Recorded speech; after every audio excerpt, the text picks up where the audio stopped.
আসসালামু আলাইকুম। 2024 সালের এইচএসসি পরীক্ষার্থীরা কেমন আছো সবাই? আশা করছি সকলে ভালো আছো। তো যাই হোক, তোমরা এখন যেই কাজটা করতেছো সেটা কি আসলে ঠিক করতেছো বা বুঝে শুনে করতেছো? তো সেটা আসলে তোমাদের এখন আসলে এই সময় এসে তোমরা অনেক শিক্ষার্থী কিন্তু তোমরা পরীক্ষা দিতেছে, অনেকে কিন্তু রিট করছো হাইকোর্টে। তোমরা কিন্তু এখানে একটি নিউজ কিন্তু দেখতে পাচ্ছ, এইচএসসি পরীক্ষা দিতেছে, রিট করেছে হাইকোর্টে। এমনকি সেই রিটের কোনো আদেশে কিন্তু এখন পর্যন্ত হাইকোর্ট জানায়নি। তো একবার চিন্তা করেছো, তোমাদের এই রিট বা এই দাবিগুলো নিয়ে যদি হাইকোর্ট পর্যালোচনা করে বা একটি চূড়ান্ত সিদ্ধান্তে আসে, সেক্ষেত্রে কী হবে তোমাদের? তো এইখানে আমরা এই পুরো বিষয়ে আপডেট তো জানাবো। এই পর্যায়ে এসে তোমাদের এইচএসসি পরীক্ষাটা কি আবার নেওয়া হবে বা এই পুরো বিষয়ে সেই আপডেটটা কিন্তু জানাচ্ছি। তো সম্পূর্ণ ভিডিওর একটু সাথে থাকো। তো চ্যানেল যারা নতুন হয়েছে অবশ্যই তোমরা চ্যানেলটিকে সাবস্ক্রাইব করে রাখবে। তো আমরা তো এই নিউজটিকে আমরা ওপেন করার পরে কিন্তু আমরা হেডলাইনটি দেখে নিলাম। এখানে এইচএসসি পরীক্ষা দিতে সে রিট করেছে শিক্ষার্থীরা, এমনকি কোনো আদেশ দেননি হাইকোর্ট। তার বিস্তারিত অংশে আমরা ডিরেক্টলি চলে আসবো। এখানে দেখে তারা কি বলেছে।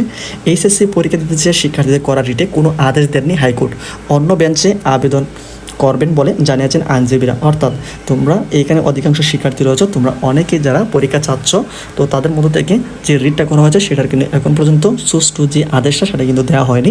তবে তারা যে বিষয়টা বলেছে সেটার জন্য অন্য বেঞ্চে আবেদন করবেন বলে আইনজীবীদের একটা মতামত কিন্তু এখানে নেওয়া হয়েছে। তো এটা কিন্তু 4 তারিখ কিন্তু এই নিউজটি দেওয়া হয়েছে। এছাড়া বিচারপতি একে আসাদুজ্জামান ও বিচারপতি মাহবুবুল ইসলামের দ্বৈত বেঞ্চে রিটের শুনানি হয়। তারা যে বিষয়টি এখানে বলেছেন, শুনানিতে আদালত বলেন, কয়েকজন শিক্ষার্থীদের আন্দোলনের প্রেক্ষিতে একটি পুরো ব্যাচের পরীক্ষা বাতিল করা জাতির জন্য ক্ষতিকর। পুরো জাতি এত বড় বিসর্জন দিল মেধার জন্য, সেখানে পরীক্ষা না নেওয়াটা ক্ষতিকর।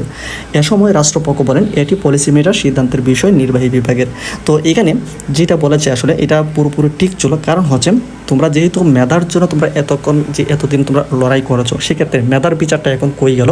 তো তোমাদের যে দাবিটা ছিল সেটা ঠিক ছিল। তবে এই পর্যায়ে এসে কিন্তু এই যে তোমাদের এই দাবিটা কিন্তু এখন কিন্তু যৌক্তিক না। কারণ হচ্ছে তোমাদের এই দাবিগুলোর যেই রকম পন্থা ছিল সেটা কিন্তু আগেই পেরিয়ে গেছে। তোমরা এই দাবিগুলো যদি তোমাদের আগে ঠিক থাকতো, যে তোমরা পরীক্ষা দিবে, তোমাদের সকলে যদি একজুট হয়ে তোমরা যদি বলতে যে পরীক্ষা দিতে, তো এখন এই পর্যায়ে এসে দেখা গেছে সব কিছু তোমাদের ফলাফল নিয়ে শিক্ষা বোর্ড কাজ করছে। এমনকি তোমাদের যে সকল যাবতীয় তথ্য কিন্তু শিক্ষা বোর্ডে, সেই তথ্য বা ডকুমেন্ট বা কাগজপত্রগুলো কিন্তু তোমাদের রেজাল্ট তৈরিতে সব কিছু কিন্তু তারা সংগ্রহ করছে। এই ক্ষেত্রে এখন একদম ফলাফলের সম্মুখে এসে তোমরা যদি এখন বলে যে তোমাদের পরীক্ষাটা আসলে নেওয়া হোক, তো এটা কি আসলে তোমাদের আসলে তোমরা ঠিক করতেছ?